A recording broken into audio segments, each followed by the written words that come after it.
They arrested a quiet old man in a worn-out truck, laughed at his war stories, and threw him in a cell. 30 minutes later, the FBI walked in. And no one was laughing anymore. "License and registration," Officer Kevin Driscoll said flatly, resting one hand on his belt, the other on the frame of the old Chevy pickup's driver-side window. The driver, an older black man with deep lines in his face and tired eyes, moved slowly. "Yes, sir," he replied, voice gravelly, calm. His name was Harold E. Trammell, and everything about him said worn but steady. The military fatigue jacket with faded patches, the rough beard, the way he didn't flinch under pressure. From the passenger seat, Officer Corey Jensen kept a hand near his holster, shifting his weight like he expected trouble. "You know why we pulled you over?" he asked. "Busted taillight," Harold said, already pulling out his papers. "Been meaning to fix it. Got the part, just haven't had time." Driscoll took the documents and looked them over. Clean, no priors. But something about the man irritated him. The calmness, maybe. Or the way he looked straight ahead without a hint of fear. "You military?" Jensen asked, eyeing the jacket. Harold gave a slow nod. "Retired. Served long time ago. What branch?" Driscoll pressed. "Army. Special recon. Southeast Asia, mostly." Driscoll raised an eyebrow. "Special recon, huh? Sounds convenient." Harold glanced up, just for a second. It wasn't meant to sound like anything. Driscoll handed the documents to Jensen and gestured toward the truck. "Pop the glovebox, sir." Harold paused. "Mind telling me what you're looking for?" "Routine check," Driscoll said. Harold sighed. "There's a pistol in there. Military issued. It's registered." Driscoll's tone hardened. "You didn't mention that when we asked." "You didn't ask." The next minute escalated quickly. Driscoll pulled open the door. "Out of the truck. Now!" Harold stepped out slowly, hands visible, no sudden movements. "It's legal. I've had that sidearm since 1973. It's not loaded." But neither officer cared. Jensen reached in and pulled out the weapon. "You have a permit for this?" "Yes. Back pocket." They yanked it out, read it over. Still, Driscoll motioned for cuffs. "This doesn't feel right," Harold said quietly. "You're not the one making calls today," Driscoll snapped. "Hands behind your back." Harold obeyed. The cuffs clicked. Not tight, but deliberate. Jensen stood watching him, maybe half curious, maybe just enjoying it. Driscoll gave a glance at the truck bed, muttered something under his breath. "You know," Harold said as they walked him toward the cruiser, "I worked a mission in 1985 that never made the news. Saved over a dozen civilians in Thailand. Never even got a letter." Driscoll chuckled. "Yeah? And I dated a supermodel once." "I don't lie," Harold said, not angry, just flat. "That's one thing I kept from the service." They drove him toward the Stoneview County Sheriff's Office. Harold didn't say much after that, just watched the road roll by like he'd seen it all before. And maybe he had. Back at the station, Jensen joked with dispatch about old G.I. Joe in his grandpa truck. Driscoll typed up the incident report. "Says he was in some recon unit. Probably just watched a few war movies and decided to live it out." They put Harold in the temporary holding cell, lights buzzing overhead. He sat quietly, staring at the floor. No anger, no fear. Just waiting. But right before Driscoll could finish the booking paperwork, a soft alert sounded from the terminal. Red. Not the usual flag for a suspended license or a local warrant. It was a priority ping from federal channels. Then another. Then a phone rang. But before Driscoll could pick up, headlights swept across the front glass of the station. 3 unmarked SUVs rolled in without a word. Officer Jensen leaned back in his chair, sipping from a half-empty coffee cup, watching Harold through the narrow glass window of the holding cell. "He hasn't moved an inch," he muttered. "Creepy, man. Like he's just waiting for something." Driscoll didn't look up from his computer. "Old guy's bluffing. Probably some burnout from the 80s trying to sound important." "I don't know," Jensen said, tapping his fingers. "Something about him's off. That quiet kind of off," Driscoll scoffed. "He's just a dusty old man with a fake war story, and a pistol he probably shouldn't have." We're the ones doing our jobs. Inside the holding cell, Harold sat still on the bench, hands resting on his knees. He looked calm. Too calm. Every so often, he'd glance at the wall clock, then back at the floor, like he was counting down something. Deputy Carla Mendez came in from the front desk. "You two still haven't run full ID on that guy?" Driscoll waved her off. "We're getting to it." She frowned. "You should have done that before throwing him in a cell." Jensen shrugged. "He said he was special recon, whatever that means. Claimed he's got clearance and a registered firearm. If he's telling the truth, we'll find out." They didn't know that the moment Harold's name hit their system, it triggered something else. Somewhere between a military archive and a federal security database, a red alert had been sent. Mendez returned to her desk, but kept an ear on the conversation. "Think he's one of those tinfoil veterans?" Jensen asked, smirking. "Like the ones that say they trained dolphins to sniff out submarines?" "You'd be surprised what the military used to do," Mendez mumbled. Driscoll hit send on the incident report. "Yeah, and I'm supposed to believe this guy spent 30 years in some secret unit and then decided to drive around Alabama in a rusted-out Chevy?" "Right," Jensen chuckled. "Bet he sleeps with a knife under his pillow." Inside the cell, Harold finally spoke, his voice soft but firm. "You boys ever been in a firefight?" They looked up. Driscoll approached the glass. "What did you say?" "I asked if you've ever had to step between a mother and a sniper's scope before deciding who gets to breathe another minute."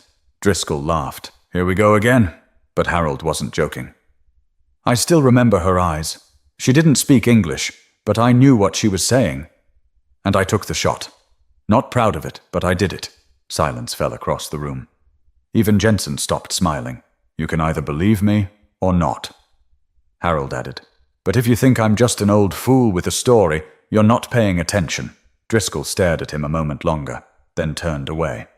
"He's messing with us. Don't fall for it." But the room felt different now, a little heavier. Then the phone rang.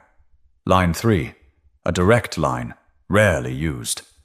Driscoll picked up. "Stoneview Sheriff's Office." A voice on the other end didn't waste time. "You have Harold E. Trammell in custody?" Yeah. Who's asking?" "This is Agent Valdez with the Bureau. We're en route. Do not release him. Do not move him. Keep him secure and do not, under any circumstances, speak to him again." Driscoll blinked. "Wait, what?" The call ended. Mendez stood slowly from her desk. "Did he just say—" Before she could finish, headlights hit the station again, low, powerful beams. 3 unmarked SUVs came to a smooth stop outside. Men in suits stepped out fast. No hesitation, no wasted movement. The front doors opened, and in walked 4 federal agents, flanked by 2 uniformed officers from the Bureau's Rapid Response Division. No words, just presence. The air changed. Driscoll stood frozen. Jensen swallowed hard. Mendez took a step back. The agent in front flashed his badge. "Where is Harold Trammell?" Driscoll stammered. Agent Valdez didn't blink. "We'll take it from here." But as Valdez passed, he added without looking, "We need access to all footage, paperwork, and anything said or done since the arrest. Immediately." Agent Valdez walked straight through the station, eyes locked on the holding cell like he already knew the layout, the lighting, the smell of the place. His coat barely shifted as he moved, his badge still clutched loosely in his hand. Behind him, Agents Hollow and Chin broke off toward the desks. No hesitation. They plugged into the nearest workstations, already pulling up case files and video logs. Driscoll stepped forward. "Hey, hang on. What's going on here? You can't just walk in and—" Valdez cut him off without turning. "You're sitting on a protected asset. That man is not to be questioned, touched, or processed unless cleared by federal command. If you have a problem, feel free to call the Pentagon." Driscoll froze mid-step. Inside the holding cell, Harold looked up. The flicker of a smile touched the corner of his mouth. Not smug, not triumphant, just calm. Valdez tapped a code on the keypad, opened the cell himself. "Sergeant Trammell." Harold stood. "Took you long enough?" Valdez nodded. "Traffic in Birmingham was a mess." Harold stepped out slowly. His joints cracked, his knees stiff, but he moved with the kind of quiet control that didn't match his age. "They treat you like a suspect? I've had worse," Harold said, glancing at Jensen, then Driscoll. "At least they didn't ask me what unit I served in 3 times in a row like the last ones did." Jensen spoke up, nervous now. "Look, we didn't know who he was. The pistol, it wasn't declared, and we had to follow." "You didn't know because you didn't bother to listen," Agent Chin said coldly, still typing.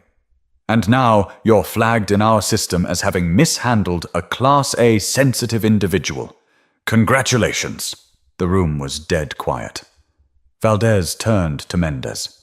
"Ma'am, were you involved in the arrest?" "No, sir," she said quickly. "I was at the front desk." "You're clear. The rest of you step back.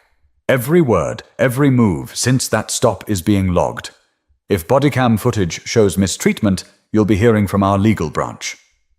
Chin printed something from the workstation and handed it to Jensen. "Here's what you missed. Harold E. Trammell, former Master Sergeant, 4th Recon Unit, black classified for most of the 80s and 90s, stationed in Thailand, El Salvador, Beirut, and Sierra Leone. Medal of Valor, Pentagon citation for preservation of civilian life." Driscoll blinked, confused. "But why would a guy like that be flagged?" Valdez turned slowly toward him. "Because Sergeant Trammell isn't just a veteran. He's part of a long-standing federal protection program for operatives whose actions still hold legal weight in international law. The gun you arrested him over? It's tied to a mission that kept an entire embassy from burning to the ground in 1989. You know how many people would love to get their hands on him." "Wait," Jensen said, voice dropping. "You mean someone might be tracking him?" "Not might," Chin said. "Is." Driscoll stepped back like he'd touched something hot. "We had no idea." "No," Valdez replied. "You didn't. And that's the problem." In the background, one of the agents downloaded the dashcam and bodycam files onto a secure drive. Every second of the stop, every smirk, every insult. Harold stood watching quietly. He wasn't angry. He looked tired, like a man who'd carried too many secrets for too long and didn't expect thanks anymore. "Do you want to press charges?" Valdez asked him. Harold shook his head. "Not worth it, but I'd like my sidearm back." Agent Hollow handed it over in a sealed case. "Still warm from the scanner. You're cleared." Harold took it and turned to Driscoll. "You ever stop someone because they looked like they might be a problem, even when your gut said otherwise?" Driscoll didn't answer. "Maybe next time," Harold said quietly. "You ask before you assume." But before he could leave, Mendez approached with something in her hand, Harold's military dog tags, which had slipped under the desk. Harold held the tags in his palm, fingers brushing the worn edges. The metal was faded, the numbers barely legible anymore, but they still meant something. They were a piece of him no arrest could take. Mendez looked at him closely. "You really were part of 4th Recon." He nodded once. "They called us ghosts. We went where others wouldn't. Got out when we could." Driscoll stood to the side, arms crossed, trying not to show the weight hitting him all at once. Jensen just looked at the floor. Every wisecrack he'd made echoed back in his ears like a mistake he wished he hadn't voiced. Valdez motioned for the other agents to give them a minute. The station cleared out slightly, leaving a rare silence. Harold turned toward the desk and pulled a thin envelope from the inside of his jacket. It had yellowed edges, a military seal barely visible under tape. "This is my final mission record," he said. "Declassified last year. They mailed it to me like it was a library receipt." He placed it on the desk. "Thailand, 1985. We were on a recon extraction near the border. Intelligence had us targeting a rebel group holding hostages in a converted schoolhouse. 4 Americans, 2 aid workers, a photojournalist, and a 6-year-old boy." Driscoll frowned. "I never heard anything about that. You weren't supposed to." Harold replied. "We got them out. The price was 4 of my team. Best men I ever knew." He went quiet for a moment. The room felt like it shrunk. "I've lived a long time," he said. But every time I hear someone laugh like they know what war feels like, what it smells like, it makes me wish they could carry just one day of it in their pocket. Just one. Valdez leaned on the back wall, arms crossed. Most of the missions Harold ran didn't exist on paper. That's why we monitor his name. He's not a threat. He's a record of things this country doesn't want to remember. Mendez spoke softly. But why was he flagged so fast? Chin re-entered, holding a folder. 3 weeks ago, Trammell's name showed up on a leaked list from an old CIA archive. Someone's been tracing the names. Some of those people are already missing. Harold gave a half laugh. So you see why I don't exactly appreciate being dragged out of my truck like I'm trying to rob a gas station. Jensen rubbed the back of his neck. Look, man, I didn't know. No, you didn't, Harold said, looking him straight in the eye. But you should have treated me like a man, not like a problem. The tension wasn't just between them now. It spread across the walls, into the silence, into every half-smirk and careless assumption they'd thrown his way. Valdez stepped forward. We've been trying to pull guys like Harold out of the public eye before the wrong people catch up. But every time one of them gets flagged, it's a risk. Tonight, you added to that. Driscoll looked at Harold again, this time different. Not as a suspect, not even as a veteran, but as someone he had underestimated badly. I'll write a statement, Driscoll said. Full incident detail. Harold raised a brow. Write it for yourself, not for me. Valdez checked his watch. We need to move. Every minute he's on file here, he's a step closer to showing up in places he shouldn't. Harold slipped the dog tags back around his neck. They made no sound, like they'd learned silence, too. Mendez hesitated before asking, You still keep in touch with any of your team? Harold shook his head slowly. Out of the 11, I'm the last one breathing. But as they turned to leave, Valdez stopped at the door and said, There's something else. Harold was on standby for an operation that never launched. The Pentagon never confirmed why, but it's why we never lost track of him. Valdez's words hung in the air like static. No one in the room moved.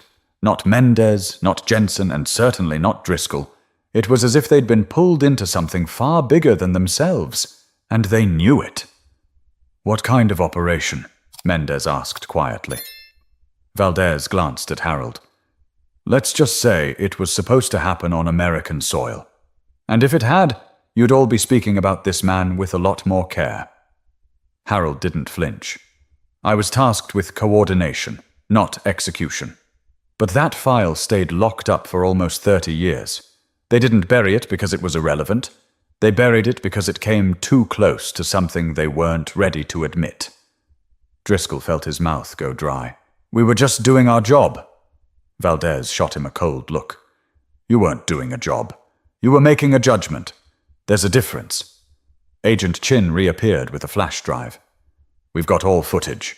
Dashcam, body cam, station cams. It's already uploading to internal review. Jensen rubbed his face. Are we going to get investigated? That depends. Chin said plainly. On how honest your report is, and how well you remember every word you said since the moment you pulled him over. Driscoll tried to regain composure. We didn't touch him. No excessive force. Excessive force isn't the only metric, Valdez replied. There's tone, there's intent, and then there's ignorance. Some mistakes cost lives. Others cost careers. Harold stepped in now, voice calm but pointed. You think I care about lawsuits? I've had snipers in tree lines. You think this room shakes me? Jensen looked up, shame now replacing his earlier swagger. I care about something else, Harold said.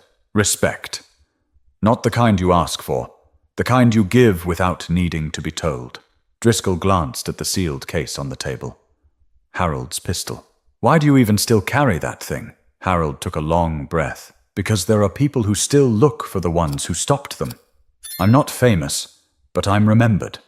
Sometimes not by the right people. Mendez leaned forward. And if we hadn't pulled you over, you might have helped more than you hurt. Harold said. But the way it went down, it could have ended a lot worse. For all of us. Valdez checked his phone. We've got to move. Safe transport is inbound. He's going to a federal location for reprocessing and asset debrief. Harold turned toward the door, but not before he looked back at Driscoll and Jensen. I'm not here to make you feel small, he said. I just hope next time you take 2 seconds longer before deciding what kind of man's in front of you. Neither officer said anything. There wasn't much they could say. As Harold walked past them, Chin handed Valdez a folder. We flagged Jensen and Driscoll for internal review. Command will decide whether to forward it to their State Department. Driscoll's voice cracked. Wait, you're submitting us for discipline? Chin looked him over. You arrested a federally protected intelligence veteran, mocked his service, ignored protocol, and mishandled a firearm tied to classified history. What exactly did you think would happen? Jensen sat down, shoulders dropped. The kind of posture that only comes when reality sets in. Harold, halfway to the door, paused. I spent my whole life being invisible when it mattered, and impossible to ignore when it didn't. Maybe that's what this country turns you into, if you stick around long enough. Valdez nodded toward the exit. Let's get him out of here. But before they reached the hallway, a local news van pulled into the parking lot. Someone had tipped them off, and what came next would be harder to control.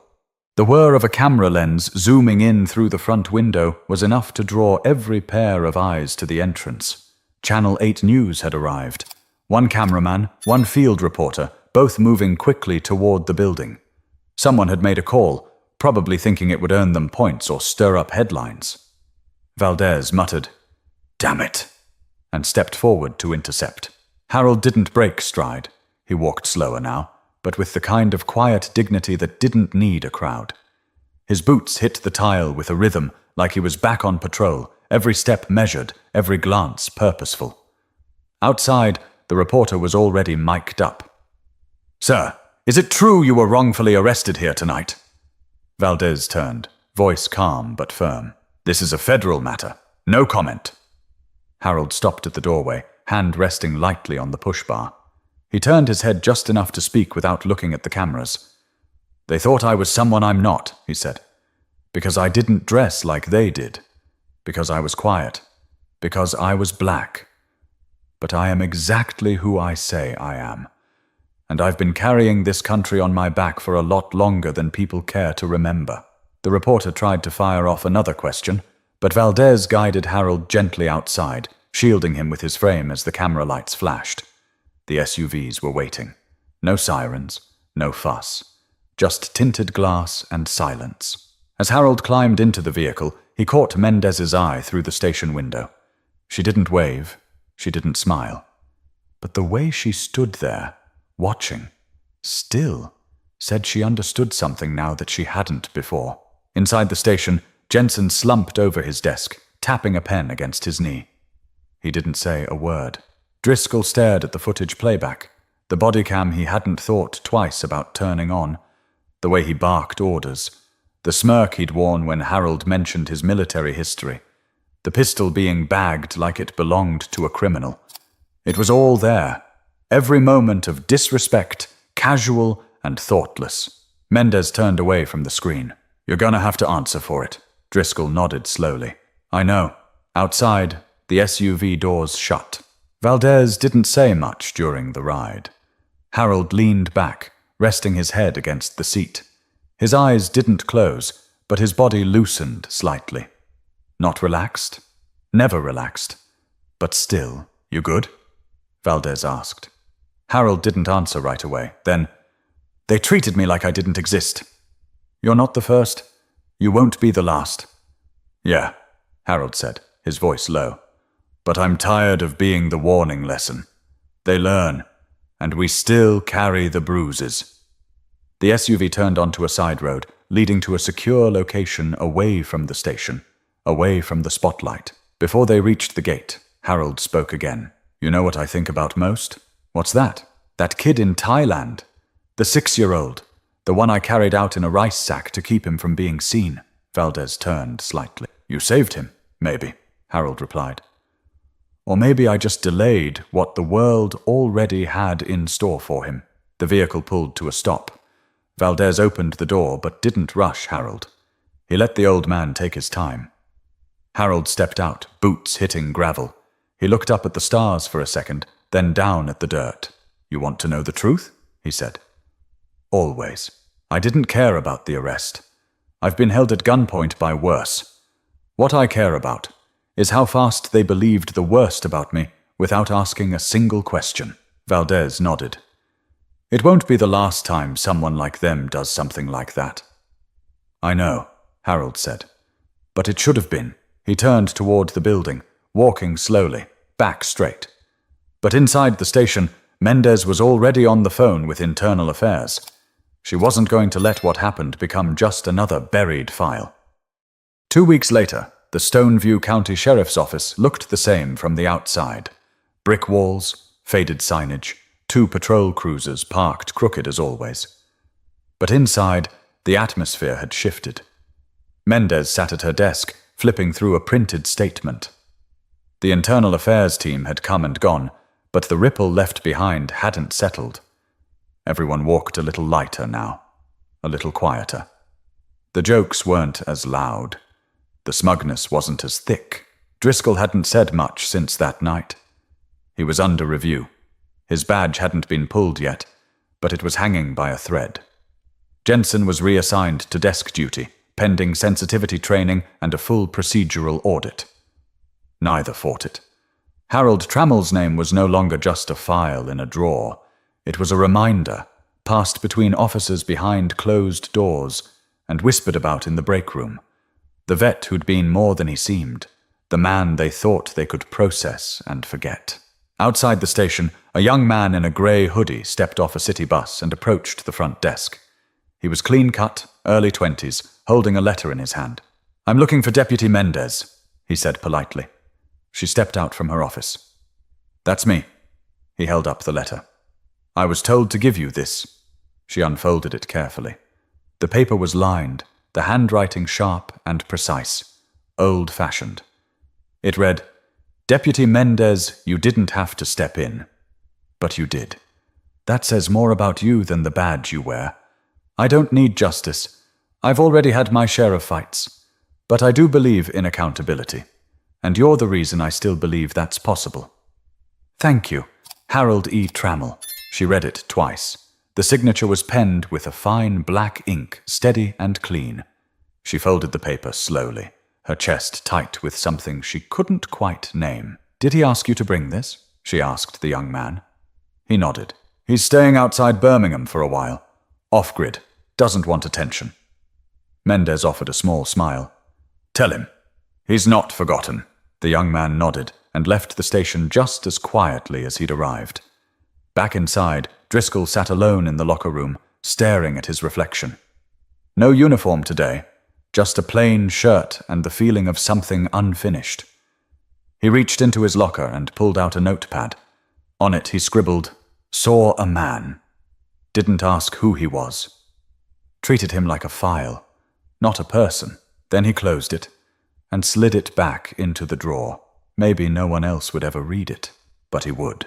At a veterans resource center 30 miles outside the city, Harold sat in a folding chair across from a younger vet named Julian.